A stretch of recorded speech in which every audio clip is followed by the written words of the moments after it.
This was always one of my favorite quotes from Hamlet. There are more things in heaven and earth, Horatio, than are dreamt of in your philosophy.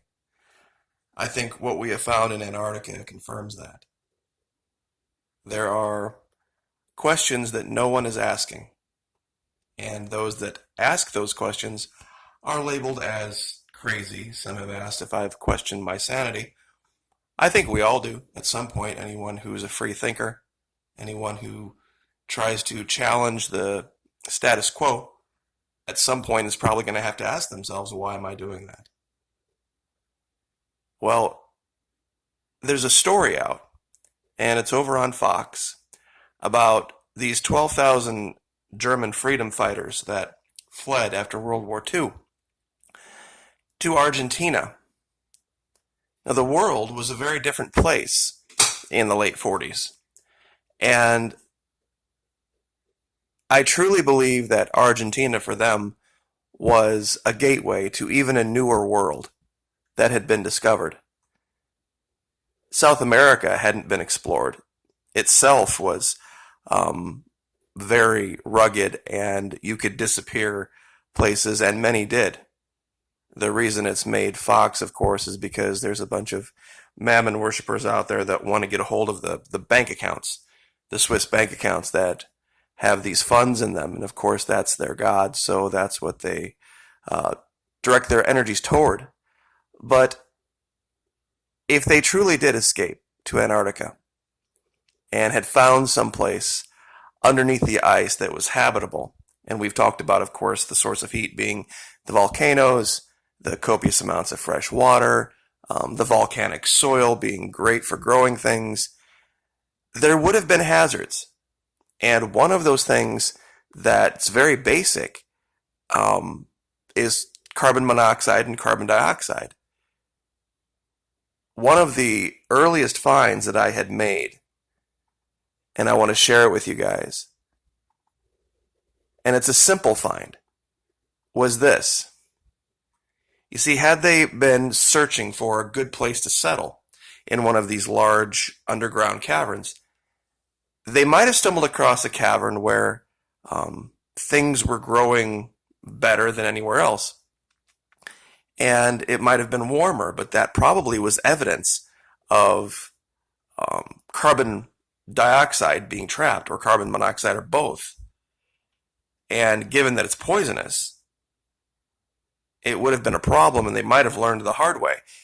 I've made allegation that what you're looking at on your screen here is a constructed entrance or exit. It might be a constructed vent.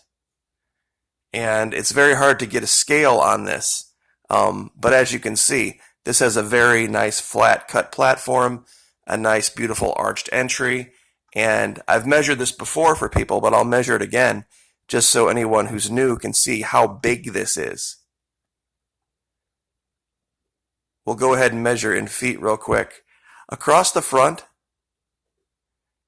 it's about 25 feet. So this is the width-wise, we're talking about 2-lane highway, roughly. And as far as the height out, and for those of you, I'm sorry, in Europe, 7.23 meters. Let's go ahead and clear that out. Height-wise, I'm just ballparking here, about 15 meters high, which would make it about 50 feet high. So, 50 feet high, 25 feet across, definitely able to get vehicles, for sure, in and out through here. But I really think, since we don't see a lot of evidence of activity, I mean, you could make some allegation of this around here. The wind blows so continually down here that any tracks you had made would be immediately covered up, unless you were in some kind of a shrouded area. I think what we're looking at here might be a constructed vent. Also, one of the things that we had covered in other videos, and this is, I think, one of my best finds, is this burial mound. best in the sense that it's evidence of intelligent life. I wonder if, of course, if there had been 12,000 people escape and some percentage to Argentina, and then some percentage went to Antarctica, they would have had to find a way to deal with their dead. And might not be very easy to dig a graveyard in a hard, frozen place like this. There might have been land, I said, underneath the ice that could be arable, the volcanic soil, but they may not have enough of it to, warrant a graveyard, given what they would have to grow to support, a population of that size. So maybe what we're looking at here isn't ancient. Maybe what we're looking at here is a way that they adapted to dealing with the loss of life. It would be, I suppose, probably not too hard to carve some type of a tomb out of the ice. It wouldn't be like there was any shortage of either fresh water to help melt it or help create it and form it somehow. I mean, and this is all just theory, of course.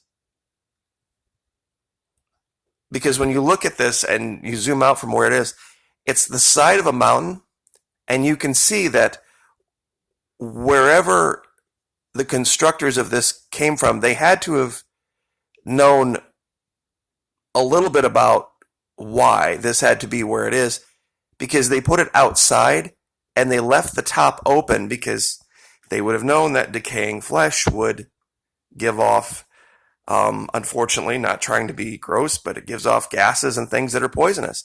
And you can't have this around anywhere you're living.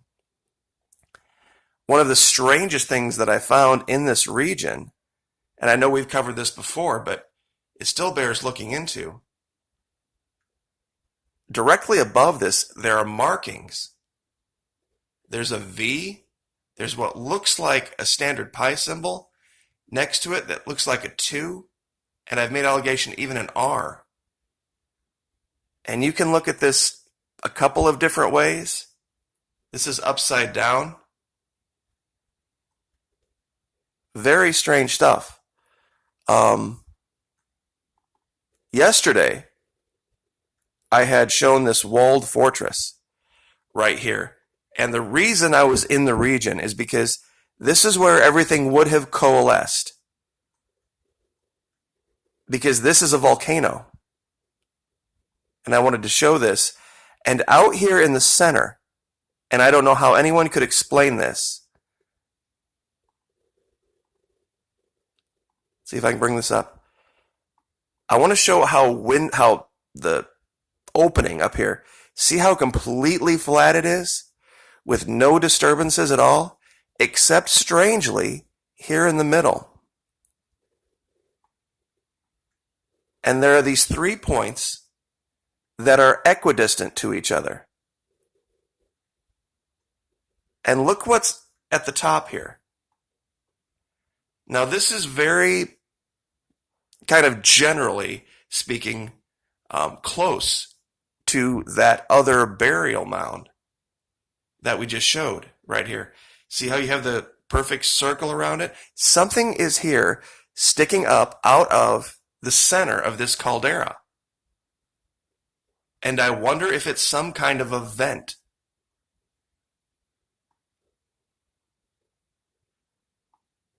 I don't know what else, how you could say this is natural, because if this is a volcano and it's covered in ice and snow, this should be just one giant, huge, I guess lack of a better term, puddle of snow. What would be out here and why? Especially here.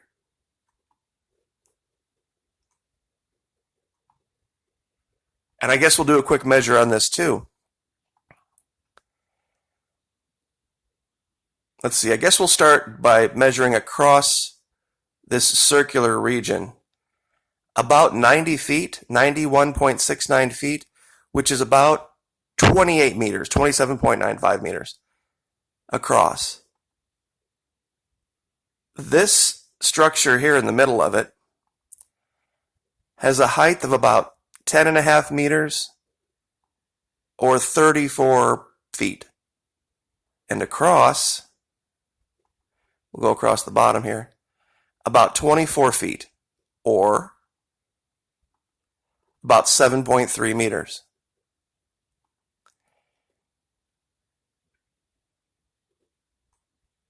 Somebody made this out here. Somebody created this. And this second feature up here, it's very kind of hard to see, but it looks like right here at the top, it has a bit of a rectangular look to it.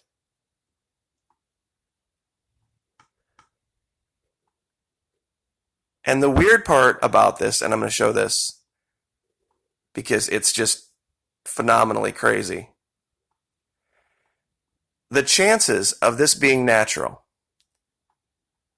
and these 2 points down here being equidistant to this point are astronomically small. And I'll measure this for you. I'll give you the location, just like I always do. Google Earth Pro, got a laptop, got a computer, can download it for yourself, can take my coordinates, punch it in, and look at this on your own device. Let's go ahead and measure again. All right, starting here, going to the center here, we have 382 meters,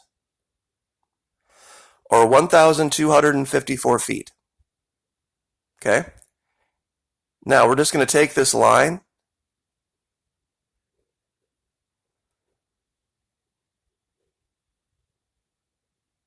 and as you can see, I mean within a foot or two,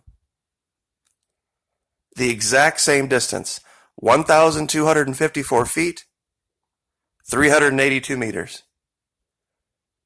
Between here and here, and between here and here. Clearly, this is a construction of some sort. And there's no labels. Meaning that if you go to Google Earth Pro and you tick all of the boxes that says places and borders and labels and all this kind of stuff, there's no known station. And I don't know why anyone would create some type of a science station in the middle of an active volcano. And it is active in the sense that underneath there's lava, and it's not, of course, erupting at the moment, but who knows? And just to zoom out a little farther, I don't have all of it selected right now, but let me show you all the things I've found around here. These are all locations from other videos. And we've traced all sorts of stuff to it and from it. I could sit here for an hour. One of the most exciting that we had found was over here. And I'm sure a lot of you will remember it. Let's see if I can bring up the proper year.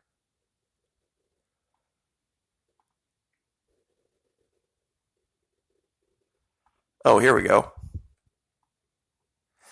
10/22/2012. Who remembers that?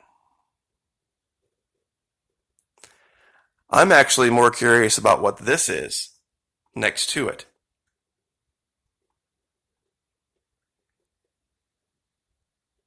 Very, very strange. And I would like somebody to explain how this could be created out of wind, ice, rock, and snow. How many of these have we found? 3, 4, 5, 6? It's very clearly a skull, and I'm going to go ahead and do what they call a circle measure on this skull because it's just easier, it's a little bit more accurate. Conservatively, 5 meters radius, which is 18 feet. So clearly the skull of a giant.